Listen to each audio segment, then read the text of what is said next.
Wahyu pasal 3 ayat 1-6. Kepada jemaat di Sardis.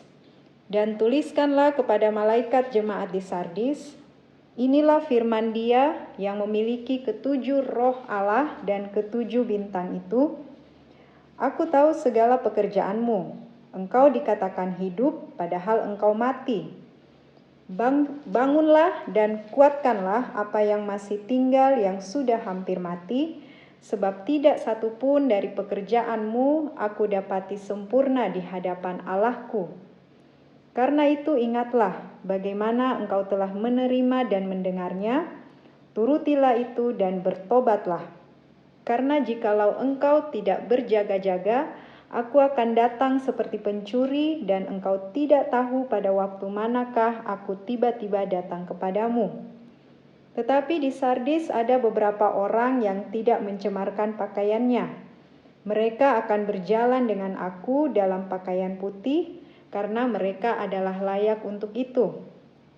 Barang siapa menang, ia akan dikenakan pakaian putih yang demikian.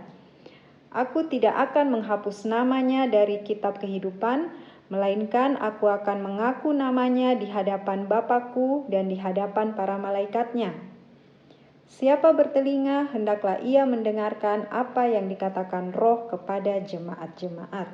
Amin.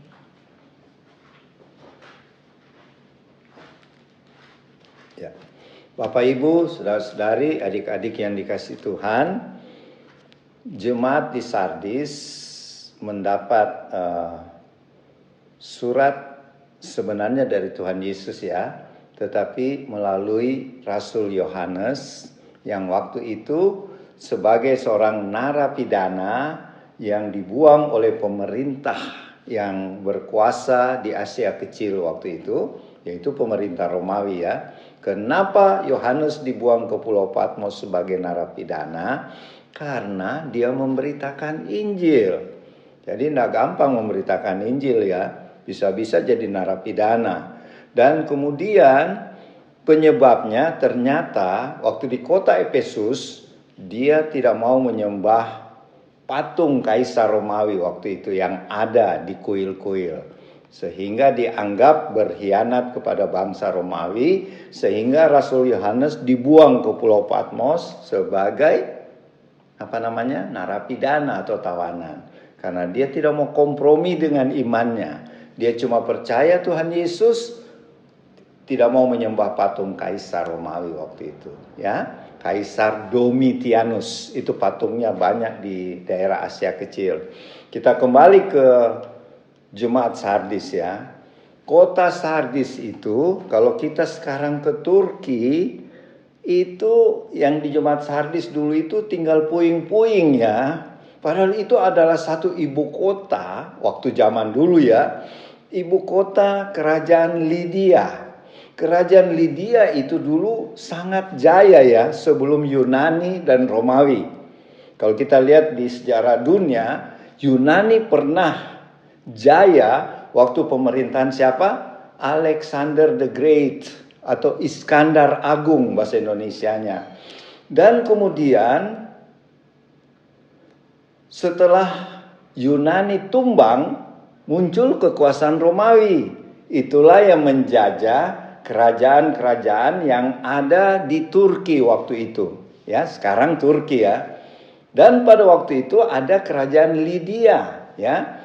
Kerajaan Lydia ini kerajaan yang jaya ya waktu itu, dan ibu kotanya kerajaan Lydia ini di Sardis ini. Jadi Sardis ini ibu kota satu kerajaan yang besar pada waktu itu. Saingannya kerajaan Frigia, kerajaan Persia, kemudian muncul kerajaan Persia, Yunani, Romawi. Itu kalau lihat di nubuat Nabi Daniel ya. Jadi Bapak Ibu Saudara-saudari, yang pertama kita tahu dulu kota Sardis sekarang tinggal puing-puing ya. Dan sebenarnya kata Sardis itu bahasa Turkinya Sard. Apa itu Sard? Sardis sisa-sisa. Jadi betul juga namanya sekarang sisa-sisa, puing-puing. Sudah tidak ada lagi bangunan di kota Sardis. Tapi letaknya, kalau kita satu waktu warlot ke Turki ya, mengunjungi bekas 7 gereja ini, itu letaknya di satu provinsi namanya Provinsi Manisa, bukan Marisa ya. Kalau Marisa itu di Gorontalo. Ini Provinsi Manisa di Turki. Itu sekarang letaknya dekat desa, bukan kota ya, Sard Mustafa. Ya, kalau kita bawa ke bahasa Indonesia, Sardis Mustafa. Ya, kita ingat raja Turki yang terkenal Mustafa Kemal. Ya, jadi memang Mustafa satu nama hebat ya. Sard Mustafa itu satu desa kecil. Jadi kalau kita ke Turki nanti singgah di Sard Mustafa itu desa kecil, bisa minum kopi Turki situ. Kopi Turki terkenal enak ya. Kemudian kita bisa ke bekas kota Sardis. Jadi puing-puing, betul namanya cocok ya, sisa-sisa. Jadi Bapak Ibu Saudara-saudari, apa yang kita bisa belajar dari surat Tuhan Yesus melalui Rasul Yohanes yang tulis buat jemaat di Sardis dan ditujukan kepada malaikat jemaat di Sardis. Siapa itu malaikat jemaat? Pemimpin jemaat, gembalanya. Dan di Alkitab tidak tertulis siapa gembalanya ya. Kalau di Efesus gembalanya dulu Timotius, tapi ketika Timotius mati, yang jadi gembala di sana Yohanes sendiri sebelum dia dibuang di Pulau Patmos ya. Jadi kita tidak tahu siapa namanya gembala di Sardis waktu itu. Tapi jemaat di Sardis dulu terkenal jaya ya, hebat. Tetapi makin lama makin menurun. Dan waktu zaman surat ini ditulis, Tuhan Yesus menegur mereka. Kalau orang lihat, jemaat lain lihat, misalnya jemaat Efesus, jemaat Tiatira, jemaat Pergamus lihat, wah hebat, gerejanya masih ada, masih megah. Dan jemaatnya masih aktif beribadah. Tetapi di mata Tuhan katakan gini, di ayat 1 bagian B. Aku tahu segala pekerjaanmu. Maksudnya bahasa aslinya gini, aku tahu segala kegiatan pelayananmu. Kau kelihatan rajin pergi beribadah di gereja. Kau rajin melayani. Tetapi di mataku kau sesungguhnya mati. Aduh, keras ini. Inilah salah satu jemaat yang Tuhan tegur keras. Padahal kalau secara mata duniawi, mereka gereja yang hebat. Kalau pergi di sana, di bekas gereja Sardis, di situ megah kelihatannya. Puing-puingnya kelihatan megah dan ada tertulis nama-nama orang Yahudi. Jadi di kuil-kuil tempat dewa-dewa ada nama orang Yahudi. Jadi kesimpulannya gini. Orang-orang Yahudi pada waktu itu mayoritas ya di daerah Asia kecil itu, di ketujuh jemaat itu, orang Yahudi itu banyak yang datang dari Yerusalem, datang dari Israel, tinggal di daerah Turki ini, karena ini waktu itu ya, zamannya kerajaan-kerajaan lagi jaya. Dan orang Yahudi sambil mereka berdagang, mereka juga buat sinagog. Sinagog itu tempat ibadah, tempat mereka ketemu ya, pada hari Sabat ngobrol-ngobrol. Dan dipakai juga oleh orang-orang Yahudi yang sudah percaya Tuhan. Jadi di sinagog kadang-kadang terjadi percampuran. Memang waktu itu masih campur. Orang-orang Israel yang sudah Kristen dan orang-orang Israel yang masih agama Yudaisme yang belum menerima Tuhan Yesus sebagai juru selamat. Dan ingat di kota Sardis pada waktu itu mayoritas beragama Romawi. Jadi bukan agama Kristen, bukan agama Yahudi. Jadi ada 3 agama besar di kota Sardis. Agama yang percaya dewa-dewa Romawi dan percaya kepada kaisar, itu agama pertama yang mayoritas ya oleh penduduk Turki waktu itu. Agama yang kedua agama Yahudi, karena orang-orang Yahudi banyak dan diakui pemerintah Roma ya. Dan kemudian orang-orang Turki yang sudah menjadi percaya Tuhan Yesus akibat penginjilan dari Paulus dan Yohanes ya, mereka jadi Kristen ya. Jadi makanya waktu diselidiki itu puing-puing oleh ahli arkeolog, ada nama-nama orang Yahudi di pilar-pilar kuil dewa. Maksudnya gini, karena orang Yahudi bangga ya namanya diukir. Makanya pada ayat keberapa itu Tuhan tertulis gini, Wahyu 3 ayat 5. Aku tidak akan menghapus namanya dari kitab kehidupan. Tuhan mau ingatkan jemaat di Sardis waktu itu. Kalau kamu lihat orang Yahudi namanya tertulis di pilar-pilar kuil atau sinagog, tapi kamu punya nama yang tetap setia kepadaku, yang tidak mencemarkan pakaian putihnya, artinya mereka tidak kompromi. Sebab pada waktu itu dosanya orang Sardis, jemaat Sardis, mereka kelihatan beribadah rajin ya. Ini peringatan juga buat kita orang percaya zaman sekarang. Kita rajin ke gereja, rajin melayani, tapi kita kompromi dengan dunia. Itu salah. Itulah yang dialami di Sardis. Jemaat di Sardis begini. Kan ada 3 agama. Mereka berkata gini, apalagi gembalanya ya, malaikatnya. Wah, kita kan daripada kita tidak saling tidak baku enak. Mari kita ya kalau mereka menyembah kita ikut menyembah. Jadi kompromi kan, padahal Tuhan tidak mau begitu.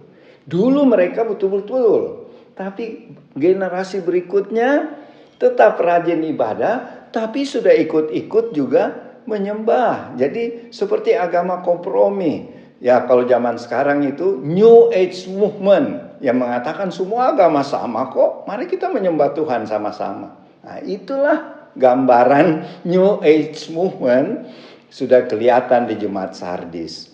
Makanya Tuhan peringati. Aku tahu pekerjaanmu, aku tahu pelayananmu. Tapi di hadapanku kau mati sebenarnya. Mati apa? Mati rohani. Mereka beribadah, tapi kasihnya, penyembahan kepada Tuhan cuma bersifat ya supaya dilihat orang saja. Kalau istilah dunia formalitas saja. Tetapi hatinya mereka tidak tulus lagi mengasihi Tuhan Yesus. Dan Tuhan tahu itu. Makanya Tuhan bilang, kalau kamu tidak bertobat, aku akan datang seperti pencuri. Ya. Jadi gini, kenapa Tuhan katakan gitu?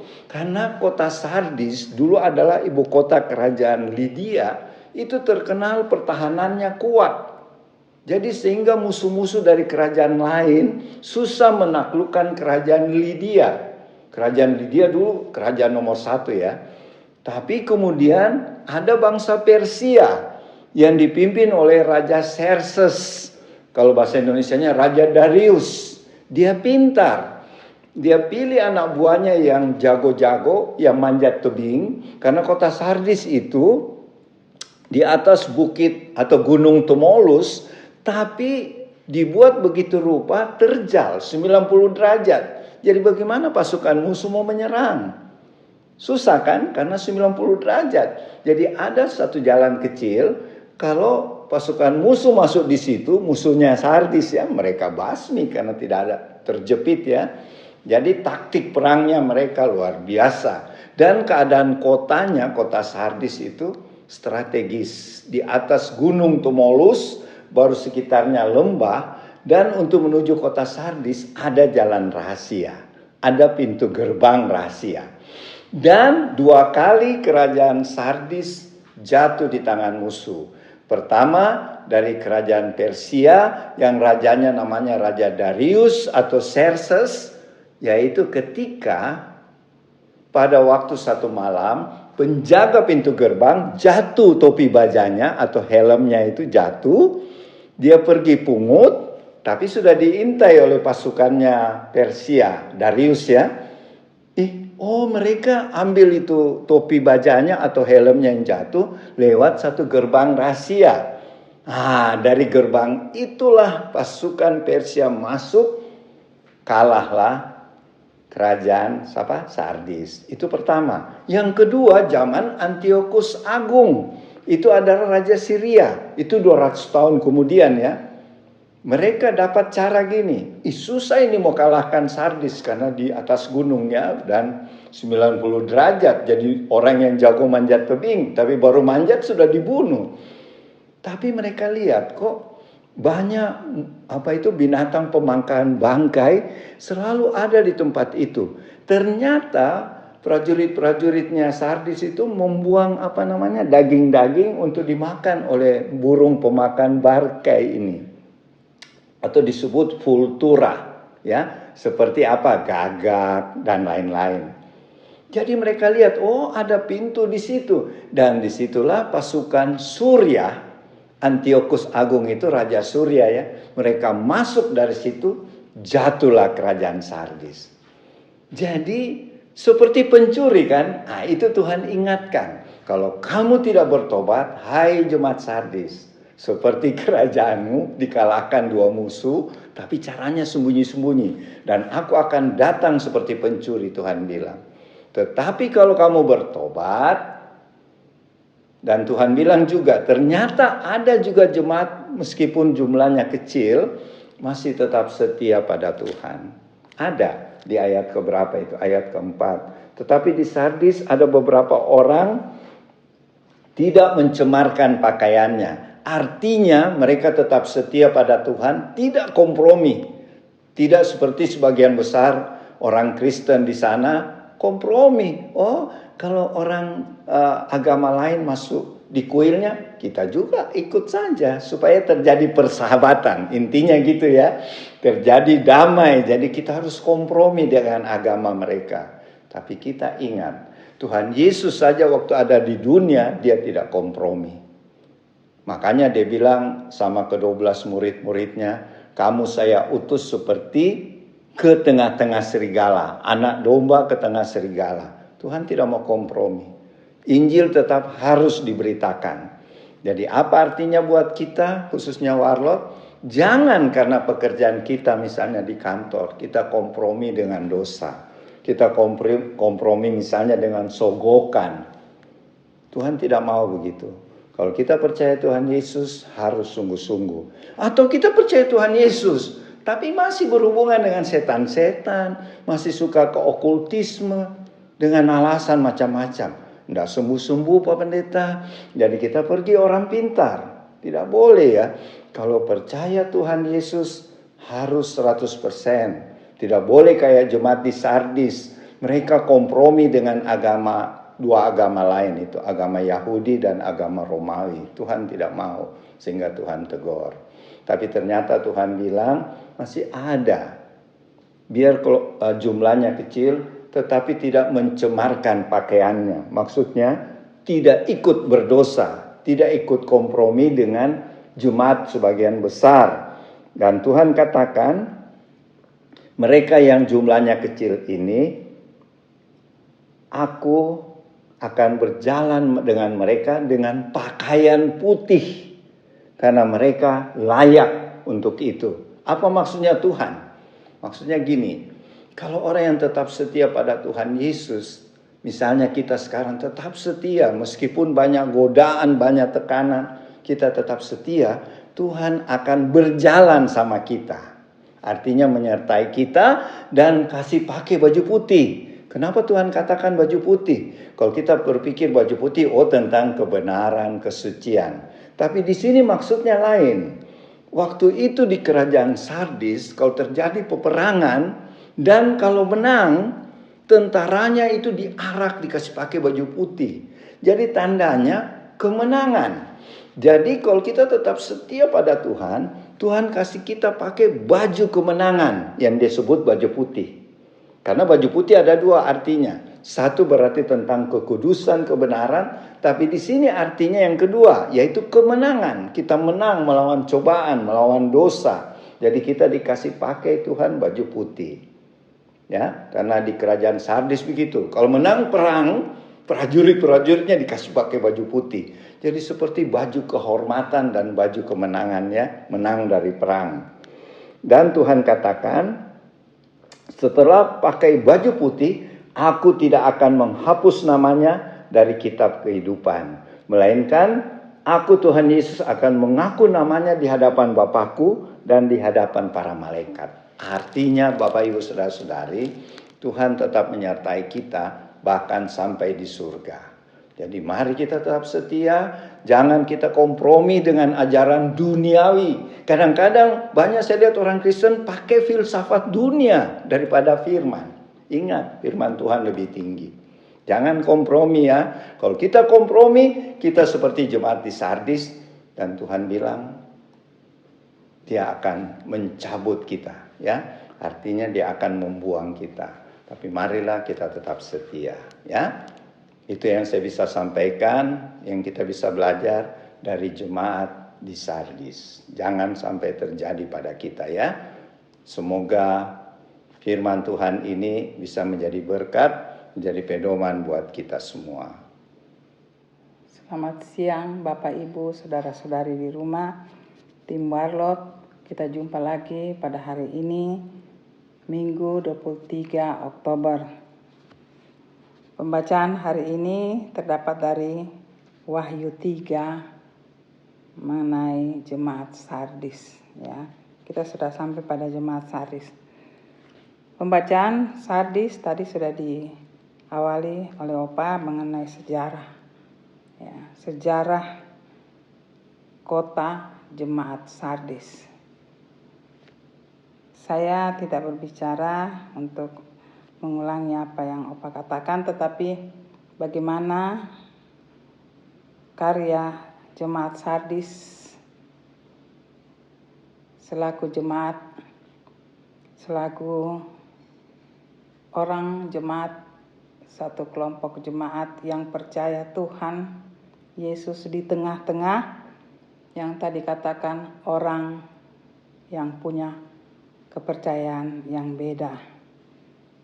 Jemaat Sardis adalah jemaat yang seperti kita saat ini percaya, dan mereka ada di tengah-tengah kepercayaan lain. Kalau kita membaca sudah pada jemaat Sardis, dia hampir sama pada jemaat Efesus. Di situ ada ketujuh roh, ketujuh bintang, ketujuh kaki dia. Di situ Tuhan menyuruh malaikat, ya. Tidak ada sesuatu yang murka Allah, tidak ada sesuatu yang menjadi sesuatu bagi Tuhan yang disuruh tulis atau disuruh oleh malaikat menuliskan apa kejahatan yang dilakukan oleh jemaat-jemaat tersebut, yang saya lihat waktu itu yang kita baca sampai jemaat Sardis, yaitu jemaat Efesus dan Sardis yang kita baca. Di situ Roh Allah menyempurnakan kehidupan rohani mereka. Tidak ada sesuatu yang jahat, tetapi kehidupan di dalam Tuhan belum sempurna. Itu yang saya coba bawa, saya coba baca dan saya renungkan. Ya, beda dengan jemaat yang lain. Ini sama, saya ulangi, sama antara jemaat Efesus dan Sardis. Roh Allah masih berjalan melihat ketidaksempurnaan hidup mereka di dalam Tuhan, tapi Tuhan menyempurnakan. Dan jemaat Sardis, Tuhan katakan, engkau hidup, padahal sebenarnya kalian mati. Ya. Nah, apa yang kita coba bawa ini, kita satu garis yang sama kita hubungkan dengan kehidupan kita zaman sekarang. Tadi Opa sudah katakan mereka hidup di tengah-tengah begitu banyak penyembahan. Ya. Di jemaat lain ada penyembahan, ya, tapi mereka tercampur dengan penyembahan, ya, dewa. Mereka kompromi. Di sini mereka tidak tercampur, tetapi mereka kurang di dalam sempurnanya Tuhan. Maunya apa yang Tuhan mau. Tapi Tuhan menegur juga tetap. Di sini lebih keras karena Tuhan katakan Jemaat Sardis sebenarnya sudah mati, tapi sebenarnya mereka hidup. Saya coba bawa, saya renungkan, saya menganalisa bahwa hidup mereka di dalam Tuhan, mereka tahu. Mereka tahu harus bagaimana. Ya. Akhirnya kenapa mereka, Tuhan katakan mereka hidup, mereka mati, sebenarnya mereka hidup. Tapi kalau saya lihat ciri-cirinya, itu sama dengan dunia kita sekarang ini. Ada persaingan di situ. Kalau berdasarkan pembacaan, ya. Ada agama lain, ada keyakinan lain. Kalau kita teliti, kita renungkan lebih dalam, biasa kalau manusia ada hidup di tengah-tengah, dalam hal ini keyakinan yang kita lihat, di situ ada persaingan. Ya. Kebenaran pertama kita tahu letaknya, tapi kehidupan dunia membawa kita pada persaingan. Sehingga akhirnya kita harus sadari, bukan lagi apa yang sebenarnya yang Tuhan mau. Kita bawa kehidupan keyakinan kita sudah pada satu pemahaman, satu hal yang kita punya, dan kita manusia memang dasarnya begitu. Selalu aku yang terbaik, ya. Bukan dasar daripada apa yang Tuhan mau, yaitu Tuhan menonjolkan untuk saya berbicara sekarang. Ya, pemahaman sekarang. Kita bisa bawa dari pemahaman sekarang, kita bisa bawa itu dalam pengertian yang jemaat Sardis. Ya, pengertian sebenarnya jemaat Sardis. Saya berbicara jemaat sekarang, ya, sama sebenarnya itu sama. Tapi pengertiannya kenapa sampai hidup, sebenarnya kamu hidup tapi kamu mati. Ya, saya bawa itu yang intinya di situ. Manusia kalau hidup ada persaingan, akhirnya yang bersaing itu yang hidup. Pada inti sebenarnya tidak lagi. Nah, inti dari kekristenan kita, kepercayaan kita pada Tuhan adalah roh kita, karakter kita. Kita harus tonjolkan hidup kita di dalam Tuhan. Tapi pada akhirnya itu tidak menonjol. Kita bawa persaingan itu di dalam tingkat di mata kita adalah mata dunia. Itu saya coba merenungkan itu sampai akhirnya apa yang sebenarnya itu hilang. Nah, disinilah Tuhan katakan kamu sebenarnya hidup, padahal kamu mati, padahal sebenarnya kamu hidup. Yang mati di sini adalah, saya ambil satu kesimpulan, yang mati adalah rohnya. Ya. Jadi kehidupan itu hanya hidup secara dunia. Itulah Tuhan menegur mereka. Yang Tuhan lihat sampai sekarang hidup kita, Tuhan minta dan sadarkan kita harus hidup di dalam roh, bukan di dalam sekedar gambaran dunia yang menonjol. Saya coba bawa itu, perbandingkan kehidupan sekarang. Ya. Kita bisa katakan bahwa kita hidup karena roh. Kita mati karena hidup roh kita tidak hidup, sehingga kita mati karena bersandar pada dunia. Apa yang dikatakan tadi, kalian sebenarnya mati, padahal kamu sebenarnya hidup, ya. Coba kita renungkan lebih dalam ini. Saya mungkin tidak mahir dalam mengucapkan, tapi saya berharap Bapak Ibu di rumah bisa mengerti maksud saya, ya. Saya tidak ahli dalam berbahasa, ya. Tapi itu pengertian. Tuhan mau kita hidupkan roh kita daripada kita hidupkan dunia. Tapi saya ulang lagi, itu terjadi karena ada persaingan. Ya. Aku punya lebih benar. Aku punya lebih hebat. Karena tadi Opa katakan ada 3 ya, keyakinan di situ. Sedangkan jemaat yang lain tidak ada dikatakan. Ya. Nah, disinilah kelemahan kita sebagai anak-anak Tuhan, sebagai manusia. Ciri khas pribadinya, tetapi khususnya anak Tuhan, itu sulit kita pertahankan. Nah, Tuhan mau mencari orang-orang yang benar-benar hidup di dalam roh, bertindak secara roh. Maksudnya adalah mata kita, hati kita, pikiran kita adalah Tuhan Yesus, yang diwakili waktu Tuhan naik ke surga. Saya ulangi sekali lagi, dia berikan rohnya yang kudus. Nah, itu sudah diam di dalam kita.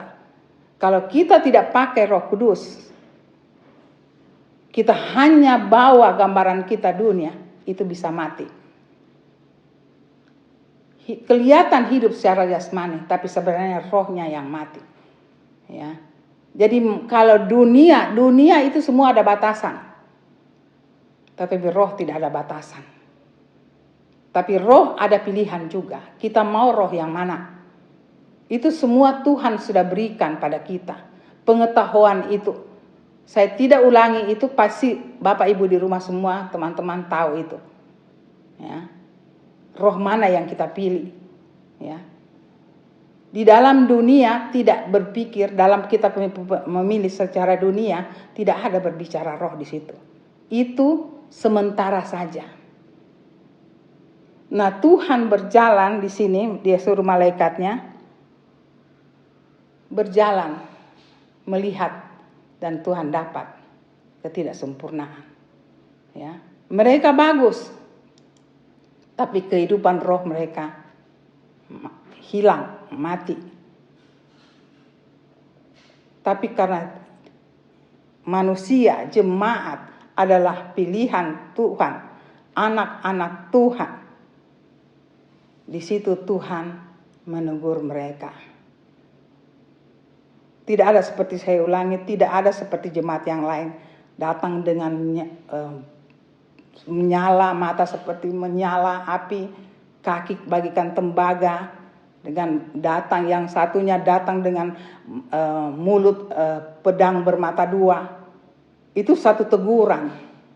Di sini yang Sardis dan Efesus itu Tuhan datang menegur ketidaksempurnaan mereka. Dan Tuhan jalan untuk menyempurnakan mereka. Dan Tuhan katakan pada akhirnya bahwa bangunlah, perkuatkanlah apa yang masih ada pada kalian sebelum itu mati sama sekali. Saya ambil dari Alkitab versi masa kini. Jadi sebenarnya masih ada, tapi Tuhan ajak, Tuhan menyempurnakan, ajak untuk menyempurnakan. Apa yang masih ada dibangkitkan kembali. Itu sebenarnya yang Tuhan mau. Ya, jangan mati sama sekali. Jadi Tuhan mengontrol semua kehidupan kita. Kita harus tahu, Bapak Ibu, teman-teman di rumah, kehidupan kita khususnya anak Tuhan, Tuhan mengontrol kita. Bagaimana kita hidupkan roh kita. Ya, jangan mati, karena roh itu menghidupkan. Ya, kalau kita tidak pakai roh, dalam hal ini Roh Kudus, ya, hidup kita mati. Habis dunia, selesai, habis juga kita. Itu yang Tuhan mau pesankan. Sesudah itu Tuhan ajak untuk yang tadi saya katakan, bangkitkan kembali yang masih ada. Kalau kita dengar ini dan kita mau merubah hidup kita, Tuhan katakan, Tuhan akan kembalikan untuk kita tetap kembali kepada Tuhan. Di dalam firman yang saya baca dari terjemahan masa kini, Tuhan akan kembalikan memakaikan jubah putih, baju putih seperti Tuhan. Tetapi kalau terjemahan masa kini, siapa yang menang, yang ditegur tadi, mau menghidupkan kembali rohnya, mereka akan dikenakan jubah. Kalau versi yang sekarang, dua-dua jubah. Tapi saya baca di sini ada dua. Yang sudah memakai baju sama Tuhan, itu yang tidak terpengaruh dengan keadaan. Jemaat yang betul-betul hidup dengan roh. Ya. Tetapi yang berikutnya, Tuhan katakan, siapa yang menang, berarti mau merubah kehidupan mereka kembali kepada kebenaran, ya, mereka akan dipakaikan jubah. Baju dengan jubah beda. Ya. Jadi penghargaan Tuhan masih dalam koridor Tuhan, tapi Tuhan berkenan mereka masih memakai jubah. Jubah masih ada perjuangan untuk naik di dalam level rohani. Karena baru merubah kembali yang sudah hampir mati untuk kembali hidup. Nah, sekarang Bapak Ibu di rumah, apa yang kita mau pilih?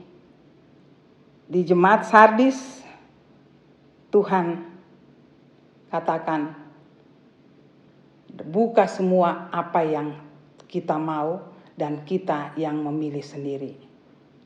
Kita sebagai manusia ciptaannya bisa tahu dan sudah tahu bahwa mana yang benar, mana yang tidak. Dan Tuhan inginkan kita sendiri yang memilih untuk diri kita. Kita kembali kepada Tuhan, Tuhan akan memberikan baju yang tadi mati mau hidup kembali, akan diberikan jubah. Tapi kalau kita bertahan, kita tetap memakai baju yang seperti Tuhan. Mari Bapak Ibu, teman-teman semua, khususnya tim Warlot, kita renungkan firman hari ini. Karena itu sama saja dengan kehidupan kita zaman sekarang. Zaman kemurahan, Tuhan masih berkenan akan hidup kita. Dia masih memberi kesempatan. Dan Tuhan katakan, kalau kita tetap setia, di saat dia datang katanya seperti pencuri, itu bukan lagi seperti pencuri. Karena kita sudah tahu. Kita sudah pakai jubahnya. Kita sudah pakai bajunya.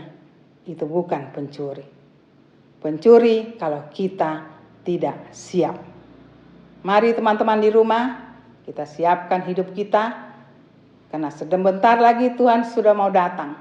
Ini menjadi contoh jemaat Sardis untuk kita. Zaman sekarang, generasi sekarang, tetaplah setia bersama Tuhan. Jaga kehidupan kita. Jaga karakter kita. Hubungan kita dengan Tuhan lebih intim supaya kita pekah di dalam roh. Kita tidak jatuh di dalam dunia yang sementara saja. Itu saja untuk firman hari ini. Saya sedikit menjelaskan untuk memperkuat kehidupan kita di zaman akhir ini.